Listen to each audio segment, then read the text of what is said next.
સમાચારની શરૂઆત કરીએ તો મોરબીથી સમાચાર પ્રાપ્ત થયા છે તો મોરબીમાં આંબેડકર જયંતિની ઉજવણી કરવામાં આવી રહી છે। ડોક્ટર બાબા સાહેબની જન્મજયંતિની ભવ્ય ઉજવણી કરવામાં આવી, વિશાળ રેલી યોજાઈ અને સાથે સાથે આતશબાજી પણ કરવામાં આવી।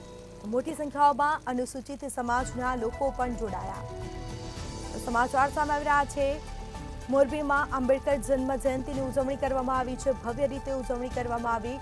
ડોક્ટર બાબા સાહેબના જન્મજયંતિની ઉજવણી કરવામાં આવી છે, વિશાળ રેલી યોજાઈ, સાથે સાથે આતશબાજી પણ કરવામાં આવી। રેલીમાં અનેક લોકો જોડાયા છે, મોટી સંખ્યામાં અનુસૂચિત સમાજના લોકો જોડાયા।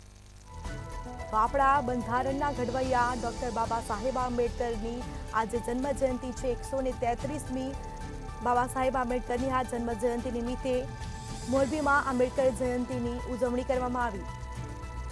ડોક્ટર બાબા સાહેબની જન્મજયંતિની ભવ્ય ઉજવણી કરવામાં આવી છે, વિશાળ રેલી યોજાઈ અને સાથે સાથે આતશબાજી પણ કરવામાં આવી।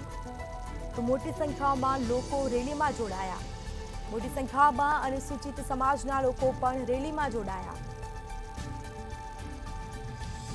તો મોરબીમાં આંબેડકર જયંતિની ઉજવણી કરવામાં આવી છે, અનેક લોકો રેલીમાં જોડાયા છે। તો વિશાળ રેલી યોજાઈ અને સાથે સાથે આતશબાજી પણ કરવામાં આવી। ડોક્ટર બાબા સાહેબની જન્મજયંતિની ભવ્ય ઉજવણી કરવામાં આવી છે। મોરબીમાં આંબેડકર જયંતિની ઉજવણી કરવામાં આવી છે। તો વિશાળ રેલી યોજાઈ હતી અને સાથે આતશબાજી પણ કરવામાં આવી। મોટી સંખ્યામાં લોકો રેલીમાં જોડાયા। ડોક્ટર બાબા સાહેબની જન્મજયંતિની ભવ્ય રીતે ઉજવણી કરવામાં આવી।